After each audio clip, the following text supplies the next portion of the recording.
Assalamualaikum warahmatullahi wabarakatuh. Perkenalkan, nama saya Muhammad Iksan Ramdhani dari kelas Tadris Biologi C semester 5 dengan nomor induk mahasiswa 2008106060. Di sini saya akan mencoba sedikit menjelaskan mengenai ruang lingkup biologi. Adapun poin-poin pembahasannya, yang pertama yaitu pengertian ruang lingkup biologi, kemudian ragam ruang lingkup biologi, manfaat ruang lingkup biologi, tingkat organisasi kehidupan, contoh ruang lingkup biologi, dan yang terakhir yaitu metode ilmiah. Langsung saja ke poin pembahasan yang pertama, yaitu mengenai pengertian ruang lingkup biologi. Nah, pengertian ruang lingkup biologi, alangkah baiknya sebelum kita memahami apa itu ruang lingkup biologi, kita memahami biologi itu sendiri. Nah, biologi sendiri itu merupakan ilmu pengetahuan alam yang mempelajari tentang hal ihwal makhluk hidup beserta lingkungannya. Jadi misalkan contohnya kita makhluk seorang manusia yang hidup di bumi. Nah, kita mempelajari kita seorang manusia dan juga lingkungannya. Misalkan kita seorang mahasiswa nih, berarti lingkungannya adalah mencakup kampus gitu, kelas. Nah, gambarannya seperti itu. Kemudian sementara itu untuk ruang lingkup biologi adalah cabang-cabang ilmu yang menjadi objek kajian di bidang ilmu biologi. Nah, objek kajian yang dipelajari meliputi organisme mikroskopis sampai organisme makroskopis. Nah, apa sih itu mikroskopis? Mikroskopis itu makhluk hidup yang tidak dapat kita lihat dengan mata telanjang seperti bakteri, virus, amuba, dan yang lainnya. Kemudian makroskopis itu apa? Makroskopis itu makhluk hidup atau yang dapat kita lihat dengan mata telanjang. Seperti apa? Seperti manusia itu kan bisa dengan mata telanjang. Seperti hewan, tumbuhan itu bisa diamati dengan mata telanjang. Sebagai ilmu pengetahuan, biologi memiliki karakteristik seperti berikut. Yang pertama yaitu empiris. Apa sih empiris itu? Jadi empiris itu singkatnya sebagai pengalaman. Jadi diartikan apa yang telah kita ketahui sebelumnya. Kemudian selanjutnya yaitu ada akumulatif. Nah, apa sih akumulatif itu? Jadi akumulatif itu berdasarkan beberapa sumber. Jadi beberapa referensi baru kita dapat memahami itu gitu. Jadi simpelnya akumulatif itu berdasarkan beberapa referensi sebelumnya, jadi dikumpulkan hasil pengumpulan, karena di dalam ilmu biologi itu terus berkembang dan terus dilakukan penelitian yang lebih lanjut. Oleh sebab itu sampai sekarang ilmu dari biologi itu terus berkembang dan berubah-ubah dengan penemuan-penemuan yang baru. Nah, kemudian yang selanjutnya itu ada rasional. Jadi rasional itu masuk akal sehat. Ketika kita menjelaskan atau kita memberi tahu kepada orang lain itu dapat memahami dengan akal sehat gitu. Seperti itu simpelnya. Kemudian objektif itu sesuai dengan apa yang kita teliti, tidak ada manipulasi data ataupun ngada-ngada gitu. Jadi sesuai dengan objek yang kita teliti. Lanjut ke poin pembahasan yang kedua, yaitu ragam ruang lingkup biologi. Nah, ragam ruang lingkup biologi dibagi berdasarkan objek kajian yang dipelajari. Yang pertama yaitu ada taksonomi. Taksonomi merupakan cabang ilmu yang mempelajari klasifikasi makhluk hidup seperti kingdomnya, terus filumnya, dan seterusnya. Kemudian morfologi adalah cabang ilmu yang mempelajari tentang bentuk tubuh bagian luar makhluk hidup. Kemudian ada fisiologi, adalah cabang yang berkaitan dengan fungsi alat-alat tubuh bagian dalam. Kemudian genetika adalah cabang ilmu yang berkaitan dengan pewarisan sifat makhluk hidup pada keturunannya. Kemudian ada entomologi, adalah cabang ilmu yang berkaitan dengan insekta dan serangga. Kemudian mikrobiologi adalah cabang ilmu yang berkaitan dengan organisme mikro atau mikroorganisme. Kemudian ada botani, adalah ilmu yang berkaitan dengan tumbuhan beserta keanekaragaman di dalamnya. Kemudian ada lagi virologi. Virologi adalah cabang ilmu yang spesifik membahas tentang virus. Kemudian ada zoologi, adalah cabang ilmu yang berkaitan dengan dunia hewan. Kemudian sitologi adalah cabang ilmu yang berkaitan dengan sel. Kemudian ada lagi histologi, adalah cabang ilmu yang berkaitan dengan jaringan.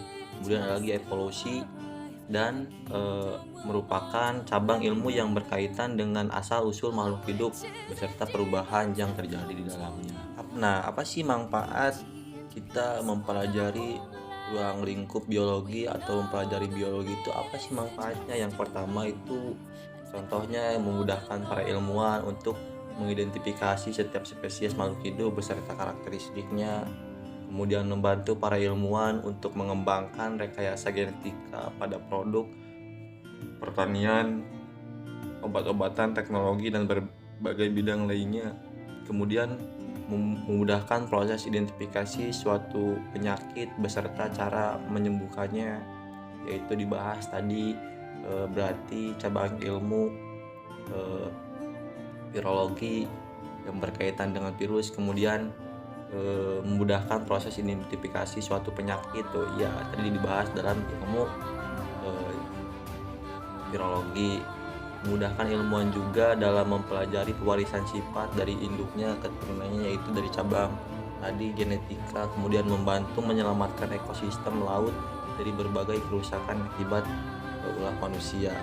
Bukan hanya ekosistem laut saja sih, akan tetapi banyak seperti ekosistem di gunung, bagaimana kita melestarikannya kembali. Seperti dilakukannya kan bisa dilakukan seperti reboisasi seperti itu. Dan bagaimana kita mencegah banjir, mencegah bencana alam lainnya gitu. Itu salah satu manfaat dari mengkaji ilmu biologi. Lanjut ke pembahasan selanjutnya, tingkat organisasi kehidupan. Yang pertama yaitu tingkat molekul. Molekul adalah gabungan dari 2 atau lebih unsur atom. Molekul juga merupakan partikel terkecil dari suatu unsur atau senyawa.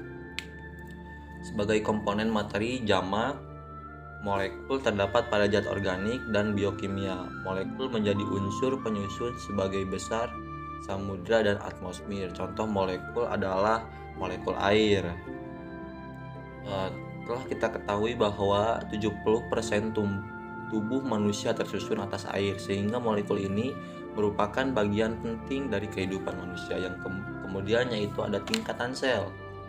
Nah, ruang lingkup biologi pastinya memasuki tingkatan sel karena semua makhluk hidup tersusun oleh sel.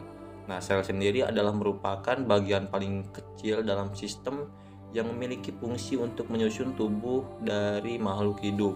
Nah, sel juga merupakan bagian terkecil penyusun makhluk hidup. Contohnya yaitu sel saraf, sel telur, sel sperma, sel darah, dan sebagainya. Kemudian sel memiliki materi khusus untuk metabolisme dan tubuh berkembang. Sebagai suatu unit struktural dan fungsional makhluk hidup, tentunya sel juga dipelajari dalam ilmu biologi. Pasti. Di dalam sel terdapat berbagai macam organel yang memiliki fungsi beragam. Misalnya mitokondria berfungsi sebagai tempat respirasi. Kemudian ada lagi inti sel yang berfungsi dalam proses pewarisan sifat. Kemudian ada lagi ribosom yang berfungsi sebagai tempat sistematis protein, dan masih banyak lagi yang lainnya.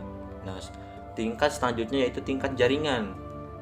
Nah, jaringan adalah sekumpulan sel yang berbentuk dan fungsinya sama. Jadi jaringan merupakan kumpulan dari sel-sel yang memiliki fungsinya masing-masing. Nah, jaringan merupakan kumpulan sel dengan bentuk dan fungsi yang sama. Jaringan memiliki fungsi spesifik, misalnya jaringan epitel yang berfungsi untuk melindungi jaringan di bawahnya. Saat kamu mempelajari bagaimana cara jaringan otot dapat berkontraksi dan bergerak menggerakkan tulang, kamu sudah belajar mengenai ruang lingkup biologi tingkatan jaringan.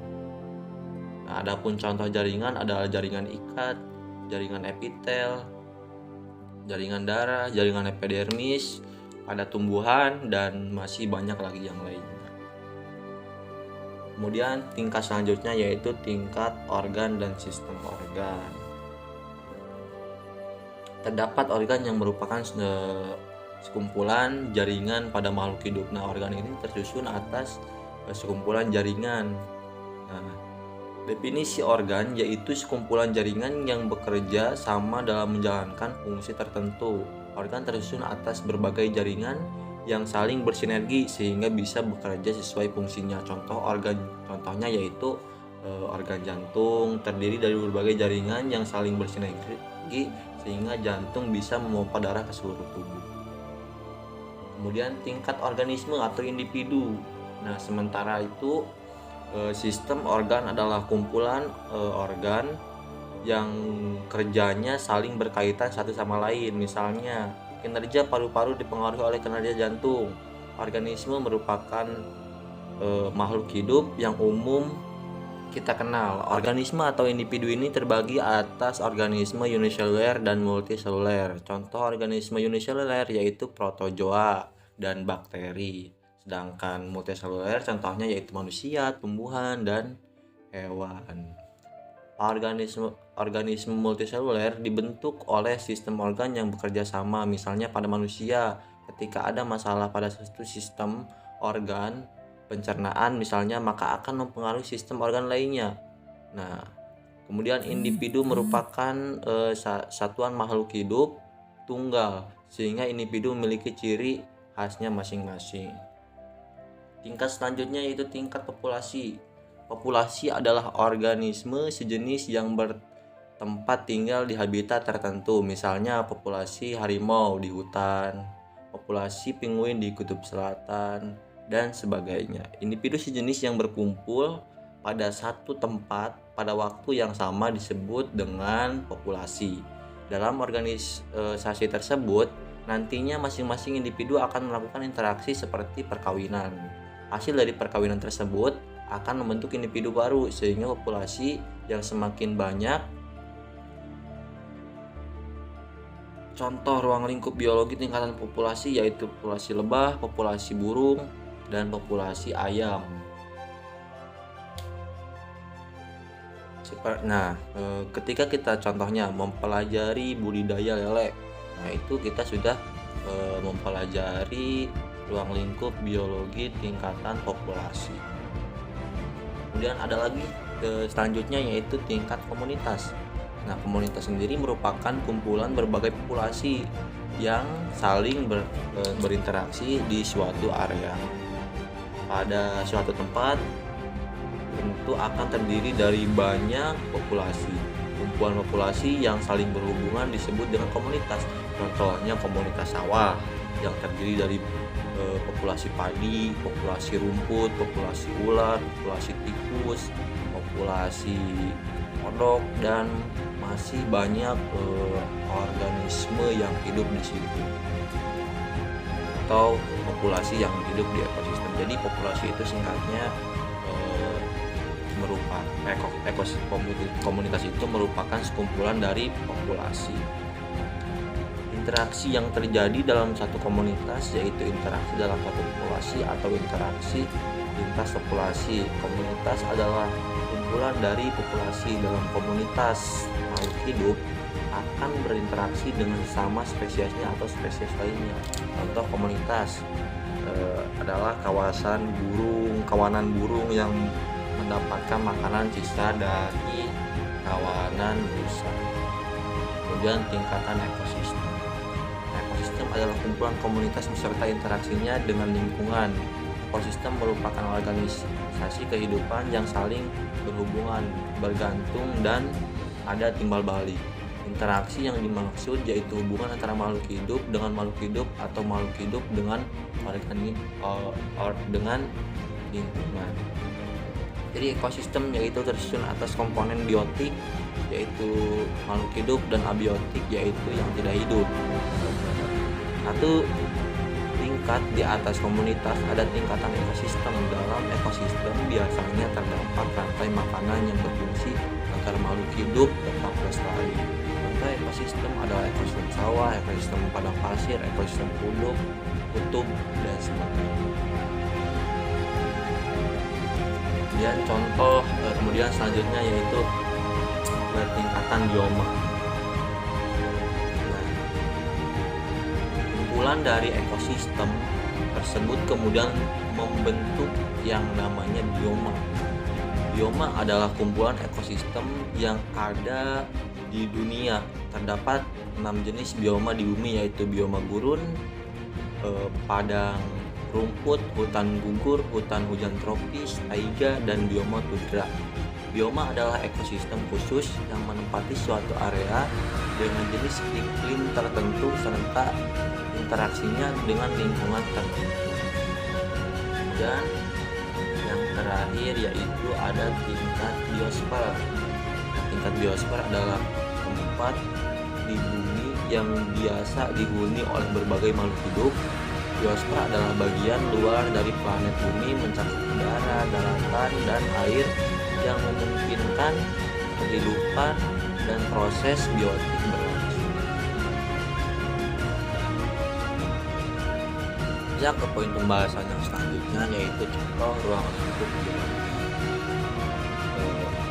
Contoh ruang lingkup biologi tingkat molekul yaitu molekul air yang sudah tadi dijelaskan bisa dengan molekul karbohidrat, protein maupun lemak dalam tubuh makhluk hidup. Kemudian selanjutnya contohnya yaitu ruang lingkup biologi tingkat sel, yaitu pada proses sintesis protein salinan DNA yang menghasilkan inti sel akan dibawa keluar menuju organel yang lain yaitu ribosom.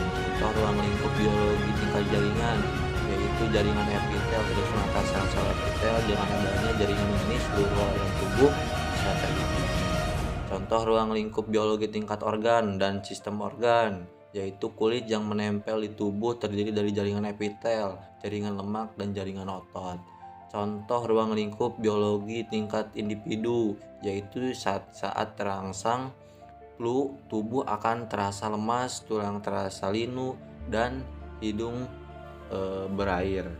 Contoh ruang lingkup biologi tingkat populasi yaitu interaksi antar sesama ayam di dalam kandang yang sama untuk berebut makanan dan minuman. Contoh ruang lingkup biologi tingkat komunitas yaitu seekor singa yang mengejar kawanan kancil di hutan. Contoh ruang lingkup biologi tingkatan ekosistem yaitu seekor belalang yang dimakan tikus di sawah, lalu tikus tersebut dimakan oleh ular. Itulah contoh satu ekosistem. Contoh ruang lingkup biologi tingkatan bioma yaitu interaksi antara beruang kutub dan walrus di kutub. Seperti kita ketahui, beruang kutub merupakan spesies yang hanya hidup di kutub utara. Kemudian contoh ruang lingkup biologi tingkatan biosfer yaitu interaksi semua makhluk hidup di bumi. Nah, kita poin pembahasan yang terakhir yaitu ada metode ilmiah.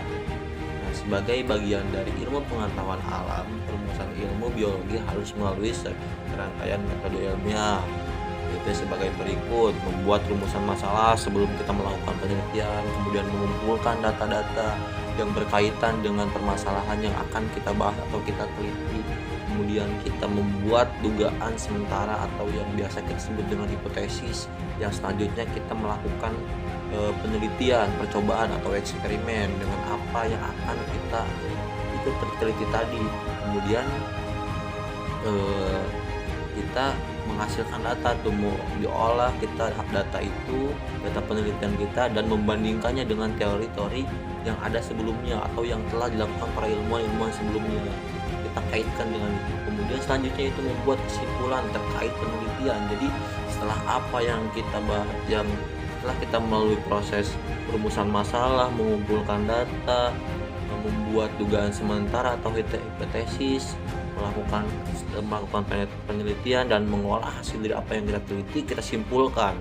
Setelah itu kita dapat mengomunikasikan atau mempublikasikan dengan apa yang telah kita teliti. Nah, mungkin cukup sekian apa yang saya dapat sampaikan, kurang dan lebihnya mohon dimaafkan. Akhirul kalam, wabillahi taufiq wal hidayah. Wassalamualaikum warahmatullahi wabarakatuh.